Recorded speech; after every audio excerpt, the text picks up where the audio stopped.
আপনি মনে করেন দুনিয়া টাকা, ক্ষমতা, প্রযুক্তি দিয়ে চলে, কিন্তু একটু চিন্তা করে দেখেন দুনিয়া চলে হিংসা দিয়ে। 2000 সালের আগেও মানুষ অল্প টাকা চলতো, তবু অনেক বেশি শান্তি ছিল।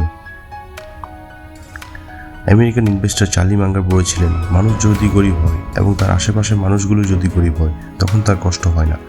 মনের ভিতর আগুন তখনই জ্বলে যখন প্রতিবেশীরা ধনী হওয়া শুরু করে।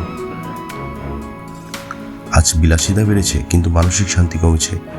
আমরা এখন এমন এক দুনিয়া বাস করছি যেখানে ফেসবুক, ইউটিউব হাজারো মানুষের সফলতা দেখি, তাদের লাইফস্টাইল দেখে নিজেরও সেরকম হওয়ার আশা করি।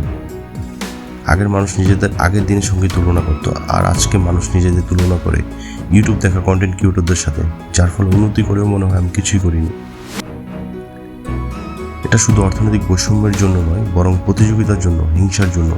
মানুষের জ্বালা আসলে প্রতিবেশীর সুখ দেখে তৈরি হয়।